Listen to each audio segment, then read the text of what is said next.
Ok, pourquoi 99% des agences SMMA échouent dans les 2 premières années de leur lancement? Cette vidéo, ça va être la suite d'une première vidéo que j'ai faite qui s'appelle Le SMMA est mort, dans laquelle j'explique évidemment que le SMMA n'est pas mort. Mais je voulais faire une vidéo à la suite de celle-ci pour aller un peu plus en profondeur sur les raisons pour lesquelles les agences échouent et la plupart des agences échouent. Et comme tu le vois dans cette photo, le sujet, ça va vraiment être la sophistication du marché. Pourquoi est-ce que tout le monde se copie en fait et comment faire pour se différencier et sortir du lot. Donc, comme tu le vois dans cette photo, tu es probablement concerné et tu es probablement une de ces personnes ici qui est dans une sorte de marché dans lequel toutes les pancartes sont très très similaires et tout le monde a copié sur son voisin. Et c'est un peu ce qui s'est passé ici dans le monde du SMMA. Tu as eu tous ces grands influenceurs, Iman Ghazi, Tai Lopez, Sam Ovens, etc., etc. Dans le marché francophone, il y a eu des personnes similaires qui ont commencé en fait à blow up sur YouTube et qui ont vendu du coup leur formation et qui ont commencé à promouvoir ce business model. Dans cette vidéo, je vais t'expliquer ce qui se passe exactement et les mécanismes qui font que le SMMA en fait sature et les offres qui marchaient auparavant ne marchent plus et les mécanismes qui marchaient auparavant ne marchent plus. Donc, reste bien jusqu'à la fin. Si t'as proposé une offre, t'as essayé de faire fonctionner ton agence et t'as un peu découragé parce que t'as pas vraiment vu de réponse positive du marché. Dans cette vidéo, je vais t'expliquer pourquoi est-ce que le problème c'est pas le business model, mais c'est juste la manière avec laquelle tu t'y prends et comment faire pour faire en sorte que ça marche. Donc, la première étape, ça va être de comprendre un concept qui est assez simple, c'est la sophistication du marché. Donc, en fait, il y a 5 grandes étapes typiquement de sophistication dans un marché donné. Ok, donc t'es arrivé dans une niche et une des premières étapes qu'il y a eu, c'est qu'il y a une nouvelle offre qui a été proposée. Ok, donc ça c'est l'étape 1, c'est le niveau de sophistication 1. Donc je t'ai donné un exemple ici, quelqu'un qui a une agence de placement de closer, ok, donc de spécialistes de vente. Au départ, l'offre, ça va juste être nous plaçons dans votre équipe des closers à la commission. Ok, donc à ce stade-là, c'est le stade de sophistication le plus faible. L'offre elle-même est suffisante pour attirer l'attention. Ok, parce que c'est une idée nouvelle, le marché l'a jamais. Le problème, comme tu l'as imaginé, et c'est ce qui s'est passé dans le monde du SMMA, c'est que cette offre commence à être très répandue et le gourou auprès duquel tu as acheté ta formation a vendu la formation et en fait tous ses élèves ont commencé à promouvoir la même offre parce qu'elle a marché pour lui. Ce qu'il a pas compris et ce qu'il a peut-être compris en réalité mais qui t'a juste pas dit, c'est que si lui commence à promouvoir une offre et que ces 10 000 élèves commencent à la promouvoir, le marché va être saturé, sachant que chacun des élèves a potentiellement plusieurs clients et prospecte auprès de plusieurs clients.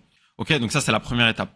Suite à ça, les gens, pour commencer à faire marcher l'offre, ce qu'ils vont faire, c'est qu'ils vont l'affiner. Donc ça c'est vraiment la deuxième étape, c'est quand on commence à proposer des ajouts pour raffiner l'offre. Ok, donc typiquement ça va être, pour reprendre l'exemple que j'ai donné, nous offrons des vendeurs à la commission qui sont formés et éprouvés. Ok, donc c'est des gens qui ont de l'expérience et qui vont être managés du coup par l'agence qui fait le placement. Donc là à ce moment-là, l'offre elle est toujours la même, mais c'est juste qu'elle est raffinée, donc elle est un peu plus intéressante. Et le problème avec ça, c'est que ça passe souvent par une garantie irrésistible. Le problème avec les garanties, j'ai fait une vidéo là-dessus, c'est que quand l'unique moyen de différenciation c'est la garantie, les garanties elles deviennent en fait de plus en plus stupides. C'est-à-dire que la personne va commencer à proposer, à promettre des trucs vraiment vraiment inatteignables. Typiquement, si c'est une agence qui fait de la création de contenu short form, ils vont te dire ouais je te garantis 100 000 vues les 24 premières heures ou 200 000 vues les 24 premières heures, etc. Des choses en fait qui sont pas vraies parce qu'en fait quand tu vas sign up avec eux, tu vas voir qu'il y a plein de conditions pour que la garantie marche. Ok, et donc en fait ils ont juste essayé de te quelque part de te piéger. Donc ça c'est la deuxième étape, c'est le moment où ils affinent l'offre initiale. Ensuite, il y a la troisième étape, c'est évidemment l'apparition d'un nouveau mécanisme. Donc là, en fait, il y a eu un mécanisme au début, ensuite on l'a affiné, et là la troisième étape, c'est que le marché en fait, il est même plus réceptif aux garanties de fou que j'ai mentionné dans la deuxième étape. Ce qui va se passer, c'est que il va commencer à vouloir quelque chose de nouveau. Ok, parce il a entendu la même chose pendant des années et des années ou des mois et des mois. Tout dépend du rythme auquel l'offre se propage. Donc Jeremy Miner, c'est un closer ou c'est un spécialiste de vente très très connu et il dit une quote qui dit en fait l'ancienne méthode de vente ne fonctionne plus, vous avez besoin de la nouvelle méthode. Et donc en gros l'idée ici c'est que il y a toujours cette idée. Donc la troisième étape du cycle, c'est l'apparition d'un nouveau mécanisme. Ok, donc c'est le moment où tu arrives avec une nouvelle offre et comme j'en ai parlé dans une de mes vidéos sur la création d'offres, ça va être par exemple un truc que le marché n'a jamais entendu, tu vois. Donc pour donner un exemple, dans le monde du real estate, il y avait beaucoup de Facebook ads, Instagram ads, etc. Les agents immobiliers, on avait marre d'entendre ça. Et dernièrement, il y a une offre qui marchait vraiment bien, c'était lié l'IA ou les chatbots, les agents en gros IA avec des publicités TikTok. Ok. Et ça, c'était une offre très nouvelle. Les agents immobiliers ne l'avaient jamais entendu et ça marchait très bien. Ok. Et j'ai travaillé avec des gens qui poussaient cette offre.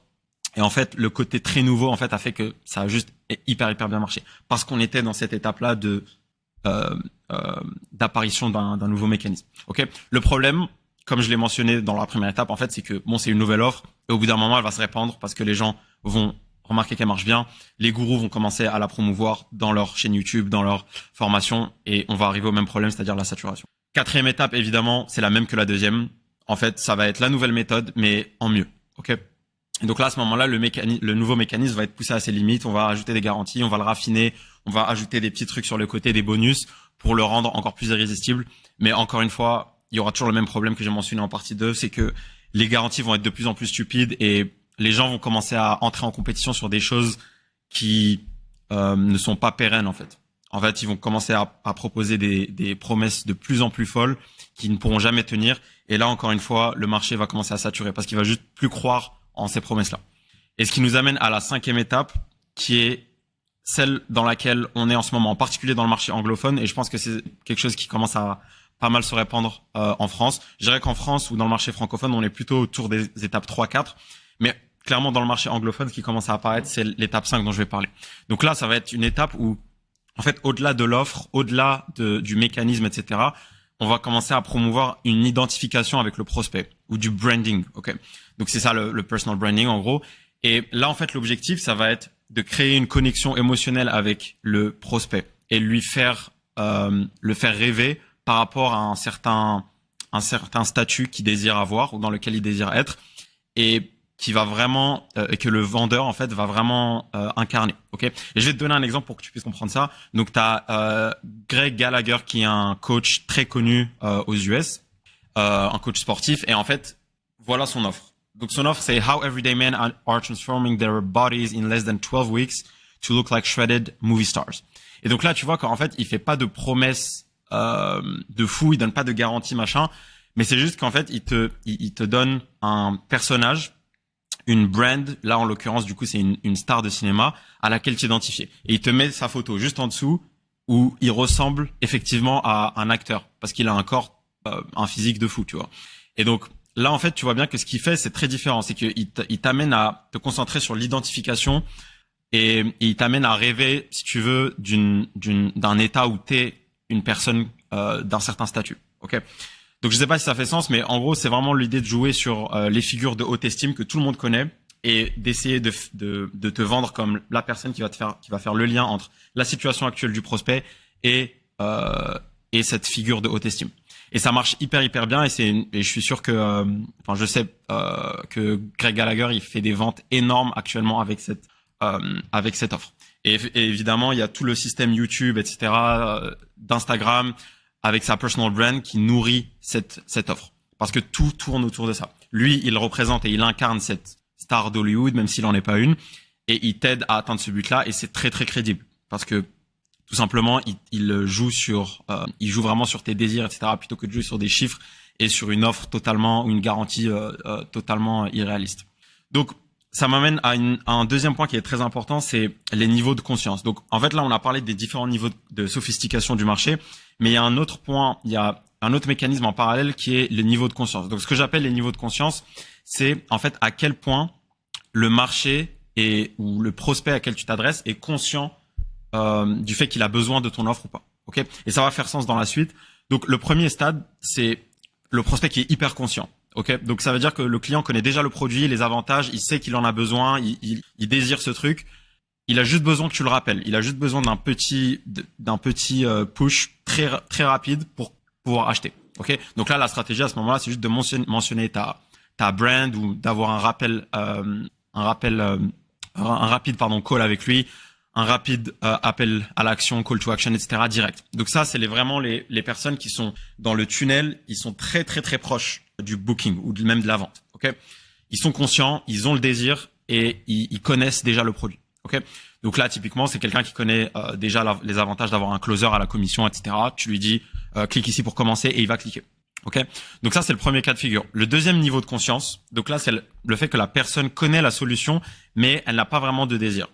Donc là, à ce moment-là, ce que tu veux, le problème auquel tu vas être confronté, c'est que la personne n'a pas encore envie d'acheter le produit. Donc là, la stratégie qui marche extrêmement bien, ça va être de renforcer deux choses, le désir et aussi la douleur, les points de douleur pour le produit. Donc tu vas mettre en avant le profil du client idéal avec qui tu travailles et tu vas essayer d'étendre ou de lui proposer une image très claire de comment le produit satisfait leur désir. Et donc là, ça va vraiment être basé sur la social proof. Ok, tu vas montrer plein de résultats, plein d'histoires ou de testimonials, de témoignages clients qui montrent en quoi les problèmes qui sont spécifiques à la niche, les points de douleur spécifiques à la niche et les désirs qui sont spécifiques à la niche peuvent être adressés avec ta solution. Ok, donc là, je te donne un exemple pour quelqu'un qui travaille avec les agences comme moi. Vous êtes un propriétaire d'agence qui veut augmenter ses ventes sans effort supplémentaire. Nos vendeurs à la commission formés peuvent faire passer vos revenus au niveau supérieur. Donc là, tu commences à insister sur tes points, ok. Et j'aurais même pu en rajouter beaucoup plus. Par exemple, le fait de dire que voilà, ils ont plus de temps en fait, ils passent leur journée sur des appels de vente. Ils font une sorte de montagne russe en termes de leurs résultats de closing, etc. Donc là, tu peux vraiment insister sur tous les points de douleur et dire que ok, toi, tu as quelque chose qui adresse tous ces points-là. Et donc ça, c'est vraiment le deuxième niveau de conscience. Le troisième niveau, là, c'est le plus difficile, c'est les prospects qui sont inconscients du problème. Donc ça, c'est des choses dont tu dois avoir conscience quand tu fais ta prospection et que tu pousses ton offre, en fait. C'est que il y a une certaine partie du marché où tu vas voir que les personnes n'ont même pas conscience du problème, ok, que ton produit va aider à résoudre. Donc là, l'idée, ça va être de vraiment pousser le côté éducatif. Donc tu vas éduquer les prospects avec du contenu, par exemple, ou alors avec des sales assets, ok. Tu vas proposer de la valeur gratuitement, des ressources qui correspondent à ta niche pour les sensibiliser progressivement au problème, ok. Donc là, évidemment, c'est plus long, mais il faut savoir que c'est une grosse partie du marché. Il y a pas mal de personnes qui ont un business et qui vont juste tête baissée. C'est peut-être ton cas toi aussi. Ils vont juste tête baissée, ils font des actions au jour le jour et ils n'ont pas vraiment conscience de l'impact qu'elles ont. Et ils n'ont pas cette idée de pourquoi est-ce qu'ils font ce qu'ils font au quotidien. Donc là, l'exemple, c'est, par exemple, ça a vu que la majorité des agences perdent 20% de leurs revenus potentiels à cause des techniques de vente inefficaces, okay, ou de closing. Découvrez comment nos closers à la commission peuvent combler ces pertes. Donc là, tu vois, c'est un exemple où tu annonces tu dis à la personne une info qu'elle savait probablement pas, c'est que peut-être que son closing rate, il est trop bas. Son taux de closing, il est probablement trop bas. Ok. Et typiquement, tu sais que un closing rate vraiment respectable, c'est à partir de 20-30%. Il y a plein de personnes qui sont autour de 5-10%. Et ils ont peut-être même pas conscience de ça. Donc toi, là, t'arrives et tu leur rappelles, tu les éduques sur le sujet. Et ensuite, une fois que tu as créé ce désir chez eux, là, tu vas pouvoir proposer ta solution. Donc les niveaux de conscience, c'est hyper important. Et en fait, une fois que tu as compris ça, tu vas pouvoir avoir des stratégies d'engagement qui sont adaptées au niveau de conscience du prospect auquel tu es en train de t'adresser. Donc, deux trucs hyper importants pour s'adresser à un prospect ici et pour élever ou augmenter son niveau de conscience, c'est vraiment de lui peindre l'état de rêve. Ok. Donc, typiquement, tu vas utiliser des images ou des histoires pour lui montrer comment le produit peut transformer la vie de client. Ok. Donc là, je te donne un exemple. Imagine une équipe de closers dédiée qui travaille sans relâche pour augmenter tes revenus, pour te libérer, qui te permet de libérer du temps pour te concentrer sur ce que tu aimes vraiment faire. Okay. Donc ça, typiquement, c'est un truc que tous les dirigeants, etc. ont. Ils aimeraient bien libérer du temps pour pouvoir se concentrer sur des tâches qui ont un plus haut levier. Ok. Au lieu de faire des trucs hyper manuels, hyper admin, des tâches un peu low level, ils aimeraient bien se concentrer sur manager, par exemple, ou améliorer le produit, ou créer du contenu, etc. Donc ça, c'est des activités qui sont un peu plus high leverage. Donc ça, tu lui peins l'état de rêve et tu lui permets en fait de vraiment s'identifier, de se projeter. Et ça, c'est quelque chose qui marche hyper bien dans ta prospection ou dans la création de tes ressources ou même dans les appels de vente que tu peux avoir. Le deuxième, et pour moi c'est le plus important, c'est la preuve sociale, c'est la social proof. Donc tu intègres un maximum de témoignages de clients et d'études de cas pour pouvoir prouver que ton produit marche. Ok. Et quand tu commences à comprendre tout ça, en fait, tu réalises que personne ne fait ça en fait. Dans le monde du SMMA, là, tout ce que j'ai expliqué, il y a une très petite minorité des gens qui ont conscience de ça et qui appliquent toutes ces méthodes. La plupart, en fait, ils font vraiment le strict minimum qu'ils ont vu dans la formation, etc. Et ensuite, ils vont blâmer le business model. Ils vont dire oui, le SMMA mort, etc. Ça marche pas. Le problème, c'est qu'ils ne comprennent pas le marché, ils comprennent pas comment les désirs des gens marchent, leur psychologie, etc. marche. Donc là, typiquement pour la preuve sociale, c'est un truc, un désir de base chez l'être humain, tu vois. On s'identifie aux personnes qui sont comme nous. Si on voit quelqu'un qui a la même histoire que nous, qui a les mêmes caractéristiques que nous, arriver à un certain objectif grâce à ta solution, bah en fait, on va avoir beaucoup plus confiance en toi. Et c'est quelque chose de très naturel. Donc là, je te donne un exemple pour, si tu veux créer des trucs de preuve sociale, tu dis, voilà, John, un de mes clients a pu tripler ses ventes en seulement 3 mois grâce à mon système ou grâce à nos closers, à la commission formée. Et après, là, tu lui partages l'histoire ou tu lui partages une vidéo qui explique plus en détail comment ça marche. Dernier, ou avant-dernier point, c'est vraiment la validation de l'offre. Donc, une fois que t'as eu conscience, en fait, du niveau de sophistication de ta niche, ok, de ton marché, à quel point il est sophistiqué. Une fois que t'as compris quel était le niveau de conscience de ton audience, là, ce que tu vas vouloir faire, c'est valider ton offre. Et c'est un point extrêmement important. Et je vois énormément de gens dire le cold emailing marche pas, le cold calling marche pas, ce script marche pas, cette offre marche pas, etc. etc. Le problème, c'est ils ont, la plupart de ces personnes-là, en fait, ont une manière assez émotionnelle d'arriver à leur conclusion, tu vois. Il faut que tu fasses des tests qui sont significatifs pour valider ou pas ton offre. C'est pas que tu as envoyé 100 emails pendant une semaine et que ça a pas marché, que le cold emailing marche pas, ou que ton offre marche pas, ou que ta niche est saturée. Il faut que tu fasses des tests de manière presque scientifique, ok? Donc là, je te donne un exemple. Tu envoies 2000 emails avec 8 types de messages différents. Donc par exemple, 8 angles différents, 8 approches différentes pour l'offre que tu as. Et tu vas traquer les métriques. Donc, comme je l'ai mentionné dans la vidéo sur les emails, les plus importantes, c'est le taux de réponse positive et le cash collecté. Et ensuite, tu vas voir quel est le script ou l'approche qui génère le plus de réponses positives, significatives, ok? Extrêmement important, ne crois pas savoir ce qui marche à l'avance, ok? Tu sais pas en fait ce qui marche à l'avance. Le marché peut changer d'une semaine à l'autre et les tendances, etc. peuvent changer d'une semaine à l'autre. Donc toujours tester. Et j'aime bien donner l'exemple du serpent. C'est une histoire qui dit qu'il y a un mec qui était un expert en serpent, en antidote ou je sais pas quoi. Et en fait, le mec, il était hyper confiant. Il avait une énorme confiance en lui en termes de ses connaissances sur les antidotes et les poisons. Et ce qu'il a fait en fait, c'est qu'il s'est fait mordre un jour. Et il a utilisé un antidote qui marchait bien. En tout cas, il pensait qu'il marchait bien, d'après ses connaissances. Et à côté, en fait, t'avais un autre mec qui était très débutant. Et en fait, lui, ce qu'il a fait, il a testé tous les antidotes. Il avait genre 10, 15, 20 antidotes et il les a tous testés en même temps. Et il s'avère qu'à la fin de l'histoire, en fait, l'expert est mort parce qu'il avait une grosse confiance en lui. Il pensait il savait que l'antidote allait l'aider. Et en fait, il est mort parce que il se trouve que les effets ont changé, c'était un serpent différent ou je ne sais quoi. Et l'autre, le débutant, il a pas réfléchi, il s'est juste dit je vais tous les tester et il y en a un qui va marcher.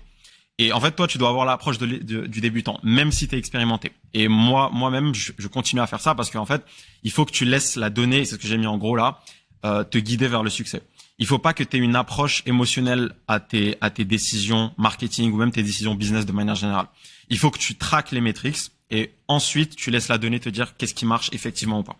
Parce que la donnée, elle va te donner une réponse objective. Alors que toi, ce que tu auras, ça sera biaisé. Ça sera biaisé par ton humeur du jour, ça sera biaisé par ce qui s'est passé pendant cette semaine, si tu as closé ou pas, si tu as eu pas mal de rendez-vous. Ça sera biaisé par ton histoire, l'expérience que tu as eue, etc. Donc, toujours traquer la donnée et laisser la donnée te guider. Et dernier point, hyper important, c'est comment du coup se différencier. Ok, une fois que tu as acquis tout ça, comment se différencier et se démarquer de sa compétition. Donc vraiment, il y a quelques points qui sont très importants par rapport à ça. C'est le premier, c'est de créer une offre unique. Ok, donc il faut que tu aies une approche unique. Il faut que tu fasses des études de marché, etc. Et que tu essayes de trouver des sujets qui sont tendances et que tu essayes de les incorporer à ton offre et que tu essayes toujours de rajouter des petits bonus par-ci par-là qui rendent ton offre unique. Pour que quand ton prospect arrive et te dise OK, je connais déjà telle et telle agence qui fait ça, toi tu leur dis non, en fait eux ils font ça, nous c'est très différent, on utilise cette méthode, OK, qui est nouvelle et qu'ils ont jamais entendue. Et parfois ça peut juste passer par la création d'un nouveau nom ou donner une étiquette spécifique à ton système pour le rendre unique. Et tu peux lui donner ton propre nom par exemple, tu peux lui donner un nom qui est un peu qui sort du lot et qui va attiser la curiosité des prospects. Donc là, typiquement, je t'ai mis un exemple. Si tout le monde propose des vendeurs à la commission, tu peux offrir un vendeur à la commission formé, contrôlé, éprouvé et avec des garanties à la performance. Ok, tu dis si mon closer atteint pas au moins 40% de closing après je sais pas combien de semaines de ramp up ou de training, je te le remplace ou je te rembourse ou je t'en place un autre qui est beaucoup plus expérimenté pour le même prix. Peu importe. Ok, tu essaies de rendre ton offre unique comme ça les gens, les prospects auxquels tu t'adresses, ils auront ils auront toujours une idée de toi dans leur tête qui est ok, ce mec il est différent. Et cette offre, je l'ai jamais entendue. Et c'est vraiment ce que tu veux avoir, surtout dans tes messages de prospection, parce que autrement, tu vas juste entrer en compétition inutilement avec 1 milliard de personnes. Et comme je l'ai montré dans la photo au tout début, 1 milliard de personnes qui sont juste des clones du formateur ou du mec qui a vendu un coaching spécifique et qui a blow up sur YouTube. Ok, ils vont juste tous faire la même chose. Toi, juste en créant une offre unique, tu peux sortir. Deuxième chose qui rejoint un peu ça, c'est l'innovation. Ok, donc il y a le fait de rajouter des bonus, des garanties, etc. Améliorer ton offre. Et il y a le fait en fait juste d'innover, donc d'ajouter quelque chose qui est vraiment très très nouveau et qui a jamais été entendu auparavant. Donc là, ça va être des sujets par exemple comme l'IA, etc. Là, je t'ai remis l'exemple de TikTok Ads pour les agents immobiliers. Donc ça, en fait, c'est un point qui est hyper important. Il faut comprendre que le marché aime la nouveauté. Et même si la nouveauté n'est pas synonyme de performance, il faut que tu joues là-dessus. Parce que une erreur que beaucoup de personnes font quand ils lancent leur agence, c'est qu'ils vendent au marché ce qui marche au lieu de vendre au marché ce qu'il veut. Ok. Donc il faut que tu vendes au marché ce qu'il veut, pas ce qui marche. Et ça peut paraître contre-intuitif, mais c'est littéralement la réalité. Il faut que tu vendes au marché ce qu'il veut et ensuite tu lui installes ou tu lui implémentes ce qui marche. Comme ça, il aura les résultats. Et c'est comme ça que tu dois réfléchir en fait à ton offre. Tu fais en sorte déjà d'avoir l'attention du prospect. Tu fais en sorte qu'il veuille travailler avec toi. Et ensuite, tu lui installes ce qui va vraiment marcher pour lui, ce qui va lui donner des résultats. Parce que le prospect, c'est pas forcément ce qui marche. Mais par contre, il a certains désirs et il a une certaine faiblesse, on va dire, parce qu'il voit le nouvel objet ou la nouvelle tendance. Par exemple, en ce moment, c'est l'IA générative, etc. Et il va vouloir ça. Et peut-être que son business n'a rien à voir avec ça et que ça va pas être utile, mais il faut que tu lui vendes ça. Et toi, derrière, tu lui installes ce qui va vraiment marcher pour lui. Et dernier point, et c'est, je pense, un truc qui va commencer à vraiment arriver dans le marché, c'est le fait en fait d'être quelqu'un qui installe des écosystèmes ou des infrastructures auprès des business. Donc je m'explique. Le but ici, c'est de fusionner en fait le sales, la partie sales, le marketing et le développement de produits chez le client. L'objectif, c'est de devenir un peu genre incontournable ou omniprésent dans ton marché pour que les gens dans ta niche, ils te voient comme le mec qui répond à tous les besoins ou l'agence qui répond à tous les besoins. Donc par exemple, ça va être l'idée d'utiliser les retours des appels de vente de tes clients pour améliorer leurs produits, ok, ou proposer une solution qui résout tous les problèmes de la niche. Par exemple, ton client, il a des problèmes de prospection, mais quand tu vas travailler avec lui, tu vas voir que ok, il a du mal à booker des rendez-vous ou trouver des leads qualifiés, mais en fait, il a aussi des problèmes pour closer. Il close à 5%. Et en fait, tu vas continuer à travailler avec lui et tu vas te rendre compte qu'en plus de ça, son produit, il est nul. Donc là, ce que tu vas faire, c'est que si tu veux vraiment que ce mec ne te lâche jamais et que tu puisses lui vendre ton service ou ton produit à l'infini, c'est de lui créer en fait un écosystème ou une infrastructure qui va en fait résoudre tous ces problèmes. Et ça, c'est un niveau un peu plus avancé et c'est quelque chose qui te permet de vendre très très très très high ticket. Ok, tu vas pouvoir vendre ça à 10 000, 15 000, 20 000 euros parce que littéralement tu résous tous ces problèmes. Et je peux te donner un exemple avec une agence que je connais bien aux États-Unis qui en fait installe un agent IA hyper puissant vocal qui en fait fait littéralement toute l'acquisition client pour des business d'entreprises qui installent des panneaux solaires. Ok, donc il fait la prospection, donc il appelle les gens, il les close et il les met également en lien avec du coup le staff de l'équipe de panneaux solaires pour qu'ils viennent installer la solution. Donc en fait là, et le mec vend sa solution à 15 000 euros, 15 000 $. Donc en fait il arrive et il leur vend le truc et il installe tout. Et pour le business, en fait ça fait sens de payer 15 000 $. Parce que là, il enlève une énorme épine de leur pied. Tous les problèmes qu'ils ont et dont ils ne connaissent pas la solution, dont ils ne connaissent pas vraiment de solution valable actuellement, il leur propose une solution directe. Et c'est installé chez eux et ils ont plus jamais à se soucier de l'acquisition client par la suite. Donc, l'idée ici, et c'est ce que j'ai mis en gros, c'est que tu dois pas être une commodité. Si tu es juste quelqu'un qui rend un service comme toutes les autres agences, je te fais des Facebook Ads, je te fais de la création de contenu, etc., tu vas juste courir à ta perte parce que tu vas commencer à entrer en compétition avec les autres vu que vous avez la même offre, vu que vous avez la même manière de délivrer, etc. Vous avez exactement le même système et vous allez entrer en compétition sur des choses qui vont juste vous tirer vers le bas. Donc typiquement, vous allez proposer des garanties de plus en plus folles, vous allez proposer des bonus, etc. de plus en plus fous que vous n'allez pas pouvoir tenir. Votre satisfaction client va baisser. Et de plus en plus de personnes vont commencer à faire la même chose. Et dans tous les cas, en fait, ça va vous mener à une sorte de mur en fait. L'idée en fait, c'est de se sortir de cette compétition d'unique et de se montrer ou de se présenter comme quelqu'un qui a un écosystème ou une infrastructure à installer et qui résout tous les problèmes de la niche. Et pas comme juste une commodité. Tiens, je te paye pour que tu me génères des leads, je te paye pour que tu me fasses de la création de contenu, etc. Il faut que tu sois un partenaire, si tu veux, de growth pour le business, que tu arrives et que tu changes littéralement la donne pour eux et qu'il n'y ait pas de compétition dans ta niche. Et tout ce que je t'ai donné ici dans cette vidéo, ça va, je pense, vraiment t'aider pour pouvoir te démarquer. En tout cas, c'est ce qui a marché pour moi et pour les clients avec qui je travaille. Donc, j'espère que ça a été utile. Je pense que c'est un sujet hyper important, en particulier en 2024, parce que la saturation commence à arriver très très fort dans le marché francophone. Et elle était déjà arrivée il y a quelques années dans le marché anglophone. Encore une fois, passe à l'action, reprends cette vidéo. Si tu t'identifies à certaines des choses que j'ai mentionnées, que tu as une offre qui a en fait littéralement copié-collé du formateur chez qui tu as acheté la formation et que tu n'as pas eu de réponse positive de ton offre, il est temps de reprendre tous ces points-là et de te démarquer. Honnêtement, juste avec ça, tu peux te créer une offre irrésistible et qui te fait vraiment sortir du lot. N'hésite pas à travailler sur le développement de ton produit et faire des recherches sur ta niche pour que puisses te positionner vraiment comme un acteur unique dans le marché. Si tu as envie de plus de vidéos comme ça, n'hésite pas à mettre un commentaire, liker, etc. Et tu peux checker les liens en description. À la prochaine.